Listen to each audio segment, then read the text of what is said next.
Hi everyone, and welcome to the next part of the Major Arcana series I'm doing for the Tarot.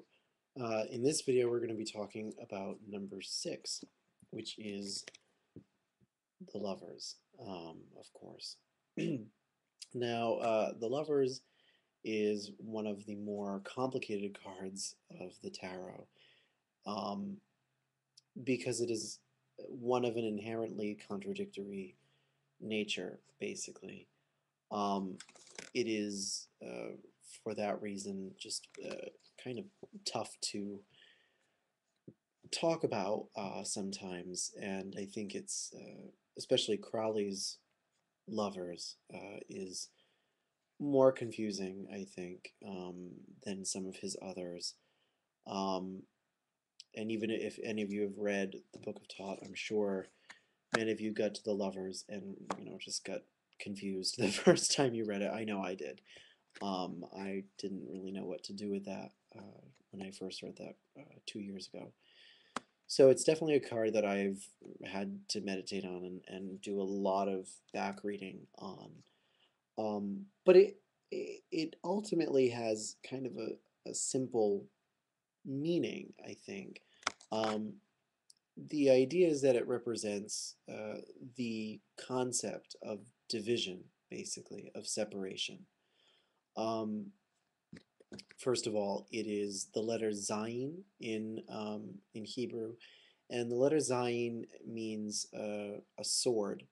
So of course, a sword is something that cuts. It has two edges. Of course, the phrase "a double-edged sword" comes to mind. So it's the idea of divisiveness. It also, in that case, is related to the sword suit of the tarot. And it is the sign of Gemini in the zodiac. So it has an air attribute. So there is kind of a mental aspect to it. Um, and just a swordsy kind of. The swords and the element of air has a very flighty tendency and a very abstract tendency. Um, it's difficult to get one's head around sometimes because in some ways it's not supposed to make sense. I think is the ultimate message of the sword suit, and we'll see that if I ever do a series on the minors and we talk about the Ten of Swords. But anywho, being also Gemini is a sign of contradiction. Geminis are known for being kind of self-contradictory people. They say one thing and then they switch the next minute. Um, so there's the idea of fraternity in this card more so than there is real love in any way, which is interesting, especially when you compare it to Waite's The Lovers. I think he takes it a lot more literally. And if you compare it to the Marseille Lovers, then that's definitely a card that is speaking to, um, you know, general concepts, I think, of love and beauty. And of course, there are parts of that still make sense because it is the number 6, and the number 6 is associated with the sun, and it is you know the number of the Sephirah Tiferet on the Tree of Life. So it does have some connection to that concept, basically, um, but I wouldn't focus on that too much. I think it's kind of it's an aspect of Tiferet more so because it actually connects to Tiferet, I think, and less because it is the number 6. So of course, going off on that, because it is the path of Zain, it means that it's the 17th path, and the 17th path connects Binah to Tiferet, as I just said. It leads into Tiferet. So it is the influence of the mother upon the son, the mother being understanding. And remember, we've talked about in previous videos how Binah is basically that which God is not. She is the mother of form. She is God, not God, because she is still a direct emanation from God. Excuse me, but she's still, because she has a form to her, there's a structure concept in Binah. She therefore cannot really be God. It's kind of bizarre. And I also understand that the God, not God bit that Crowley talks about has to do more with Keter and talking about how God is unmanifest and therefore it is not. Um, so I'm sort of retooling his phrase to some extent because Binah is tricky because it is very much a part of God. It is the feminine idea of God, but because it is associated with form, we've talked about how God itself cannot be given a form. God transcends form, and therefore there's something not quite right with Binah. Um, I shouldn't say that because that sounds kind of negative. But Binah just is not exactly the direct image of God. Binah is more, I think, the vessel God creates for himself, out of himself. Uh, of course, I mean this is difficult philosophy and whatnot that I don't have clear answers to. So I apologize if this is getting confusing. But as I said in the beginning, it's a confusing card. Um, but Binah, the interesting thing about Binah that we have to remember is that with the number 3 and Binah, um, we finally get the idea of something different. The fact that it is God, not God, as I've been saying, the fact that it is supposed to represent that which God is not. With that comes an idea of opposition.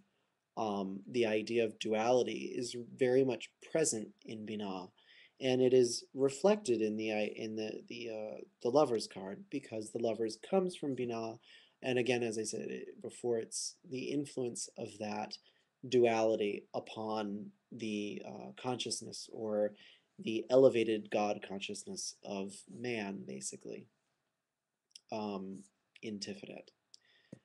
So, I think what it gets at ultimately is the idea of learning from otherness. It's the idea that the universe is divided into polarities and opposites. And that I think it speaks to the mystical and religious experience as an encounter with something other than yourself.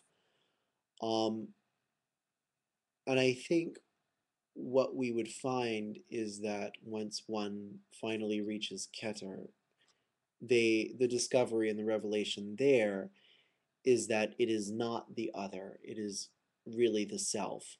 And at that point, one has really died in the spiritual sense because they no longer have this idea of separateness, really.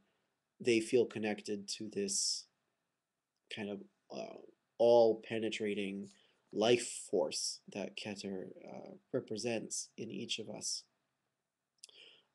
So it's the idea that understanding of God at, you know, um, at solar human consciousness comes across as the interpretation of something else.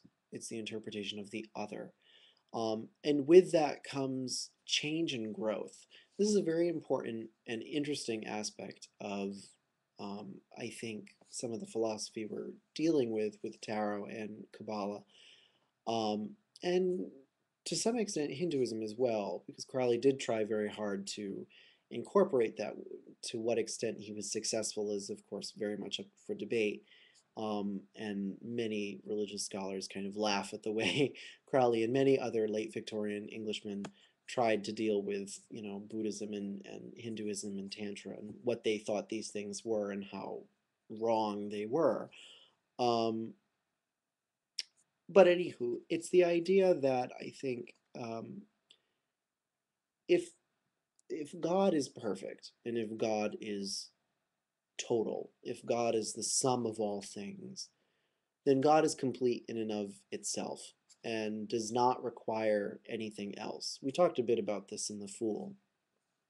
Um, Therefore, there is no meaning to things, but also you can't create anything. You can't have the idea of space and time, because if we all conceived of each other and every living thing, and everything that existed as one thing, um, there would be no life really. Nothing would really happen.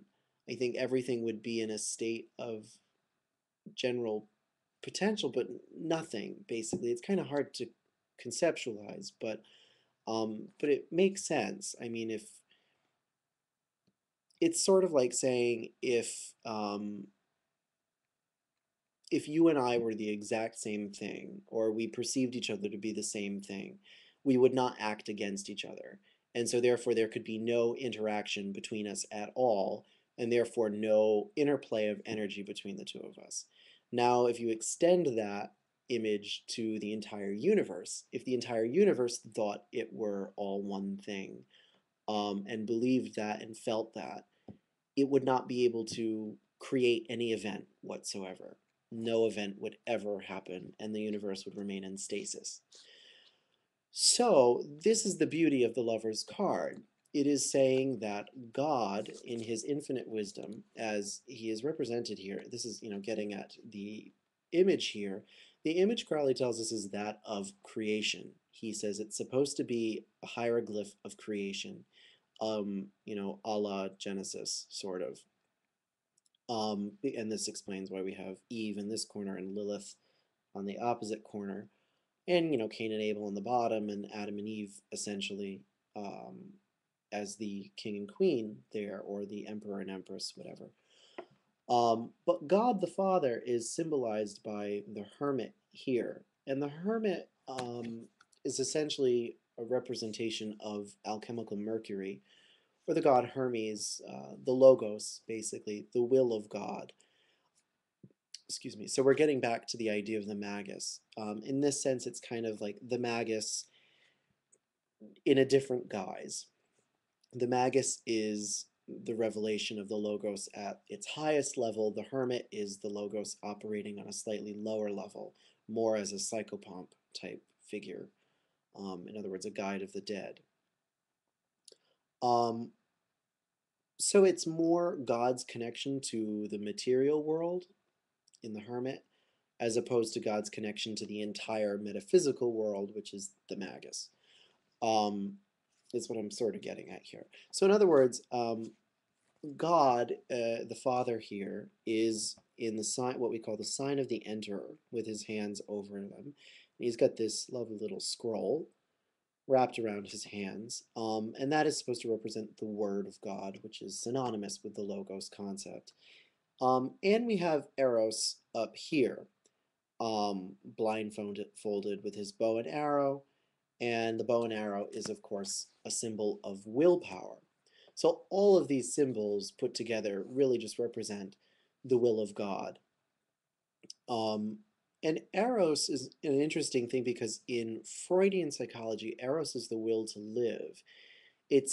While it is also the erotic impulse and the sexual drive, that is very much connected to the act of creation. It's the art of using sex for procreation and eroticism for procreation, of something new. So the fact that we have Eros there is very significant for what we're talking about here when we're talking about how the Lovers is about the act of creation. This is very much a representation of God's will to create and God's will to create life. And it's basically saying that the separation of existence into opposites is decreed by God and is necessary in order to create something. But to return to the idea that, God is perfect in and of himself, and that if, all of us were one thing, we wouldn't be able to experience anything. The idea, I guess, is that, by creating separate beings, those beings are allowed to experience the full potential of God. God would not be able to actually exercise his potential, is the idea, if he were merged with his creation. So there has to be this kind of division between us and God in order for us to have a world to function in. So in that light, it is seen in this very interesting way of looking at Genesis as, you know, the fall of Adam and Eve is actually wanted by God. God actually sets things up so that they fail. Because really it's kind of inconceivable that if, God were in this garden, and if God is so completely um, just enormous. I mean, if God is so inundated with, or rather, if life itself is so inundated with God, how is it that God would not be aware of what was going on, and, not have been there to, stop Eve? Obviously, there is an element of a test implied there to the obedience to God. Um, but I think you could also read it the other way, which is how the Lovers is telling us to read it. And it is very relevant when we're talking about this stuff, philosophically speaking. So, so with the establishment of opposites, we have basically the ability for manifested existence to actually experience something and to therefore enjoy something. The idea, I think, also is that if we were all the same thing, and all one thing, and we're all consciousness of that unity, which is, of course, the ultimate reality. But if we were really conscious of that, um, how would we really understand happiness or anything good? Because we would have no spectrum on which to compare it. It's kind of like saying God, as the sum total of the universe, is the potential for good or bad, but is neither. And so, how does God ever come to understand what good or bad actually is? God has to create separate things that can actually experience the difference between good and bad in order to understand them. Um, and this may even go back to the fool, the idea that God himself is very innocent. God does not really have much connection with experience. God is very infantile and naive in that case, and because of that, he's incredibly fertile and is the source of life and is the source of all these wonderful things. But it's kind of like why we also get some muck in the world too. Um, it's an interesting thing. I've never really thought of it that way, but it's making sense as I'm saying it. Um, okay, so let's see, what else do I have written down here?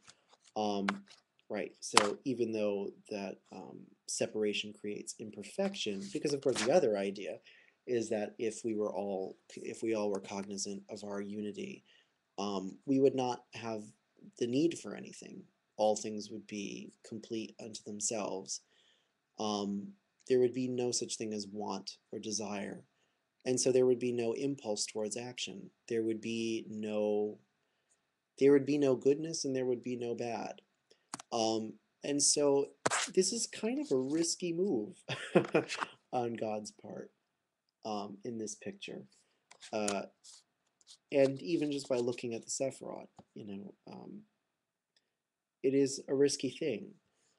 But I think the key is that, again, that it has no inherent purpose other than for the appreciation of existence, I think, and for the appreciation of what existence can be.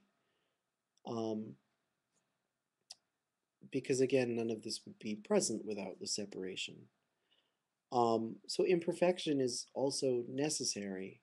It causes us to move. And this is getting back to Mercury. Mercury and Keter as the idea of the logos, that which is constant motion.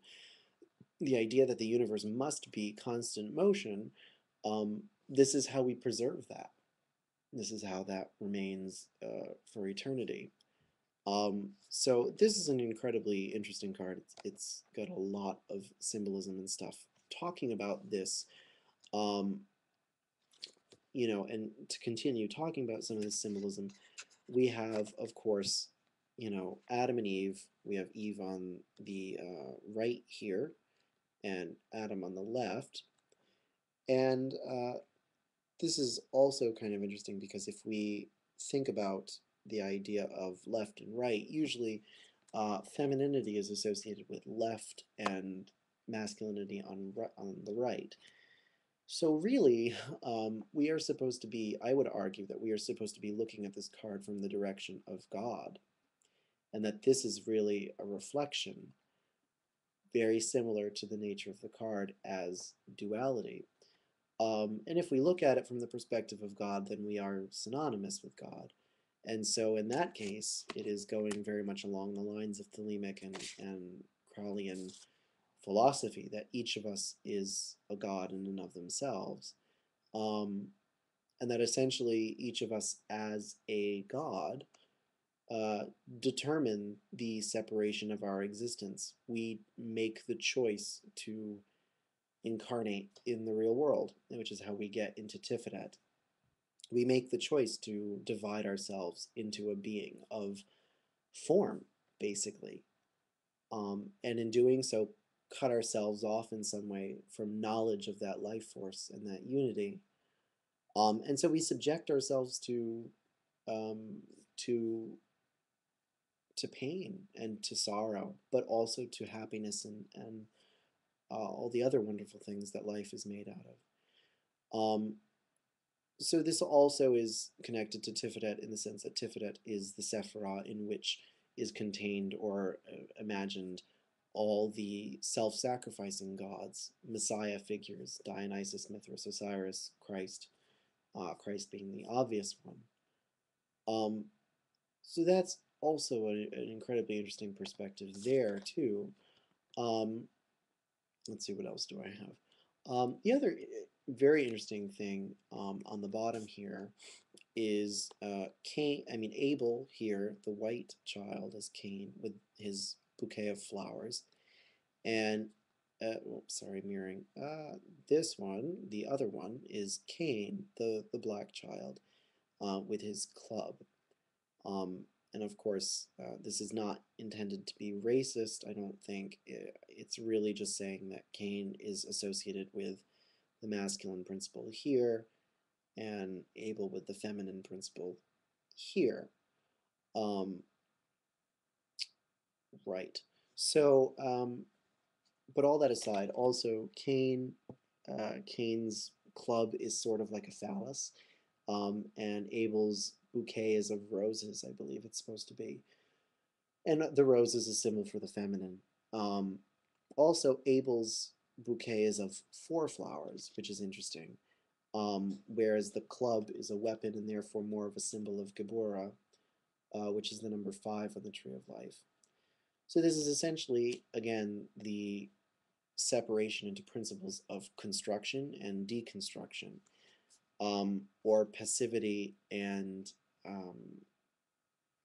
activity. It's the idea that in this case, in this light, we are seeing deconstruction as active and construction more as like an accumulating over time kind of thing, as a passive thing. Um, and of course, we know how the story goes, and Crowley mentions it in the Book of Tod, that Cain murders his brother Abel. Now, when we think about this myth, the interesting thing is that, Cain is always called the first murderer.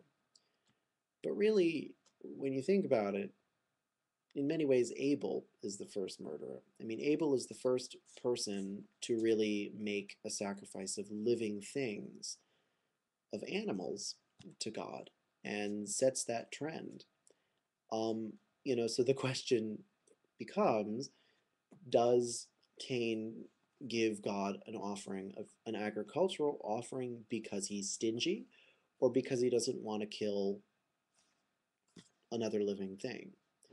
this is the question, and obviously most people would say, well, it's because he's stingy, um, you know, or just he's not as productive as his brother. But you could see it else another way as well, and I think that's the way Crowley intends us to look at it, in that Cain is actually the hero of the story. That Abel is actually not the nice guy, and that God really the God represented in this is more, in some ways, more the God of society, the God of the masses, who lays decrees that are kind of arbitrarily selected for no real reason or import. Um, so the idea is that by standing up to these modes of morality, by questioning his morality, Cain actually transcends his brother, and by spilling his brother's blood, actually gets God's attention. That a sacrifice of that kind is what gets God's attention. And in this case, we have to see Abel less, I think, as a real person and more as the principle of passivity within the individual's consciousness, rather.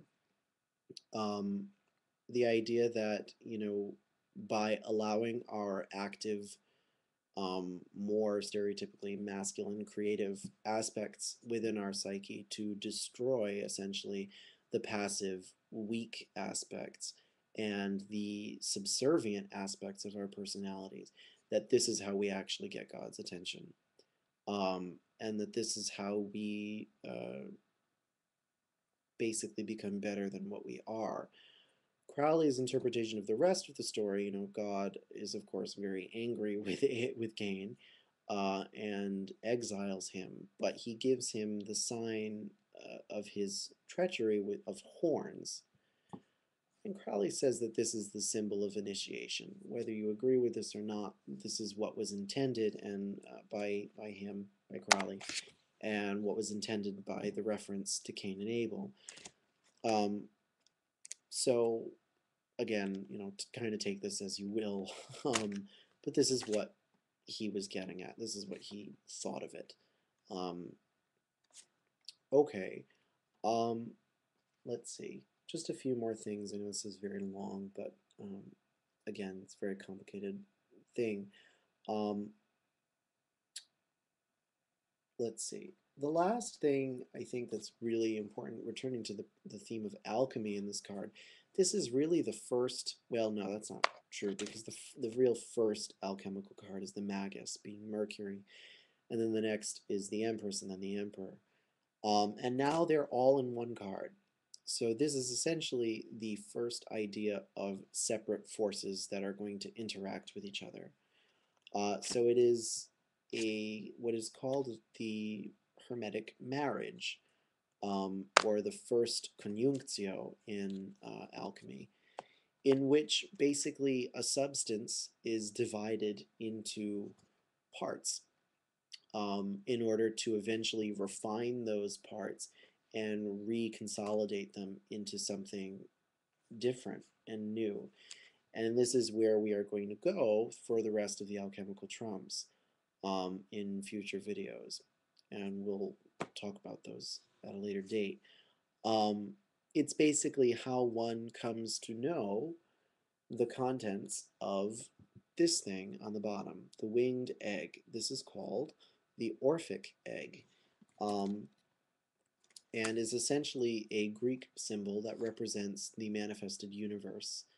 The egg in this case is black, which is interesting because black, the idea of a black egg is also very synonymous with the Hindu idea of Akasha, which is what we would consider spirit, or at least what Crowley would consider spirit, the element of spirit, as opposed to the other four mundane elements. And it is winged, and wings and the serpent both kind of confer this idea of Hadit, which is the winged globe, the winged serpent, Hadit being the god of wisdom in Thelemic stuff. Hadit being Keter, basically. So it's kind of the idea that the Orphic egg is really the manifestation of Keter, but in order to get at what is actually in Keter, Keter must experience its own self by dumping itself into manifestation, extent life and extension in space and time, in Tiphareth, um, and thereby eventually sacrifice its own self too, which is the interesting thing, in order to realign itself with itself. Um, so perhaps this is what we are getting at also with the coils of the snake, and the spiral nature of that. That really the universe is a spiral in that everything is about separation and reabsorption, and each time you separate and reabsorb, there is something new added to that. There's a new understanding added. There's a new lesson learned.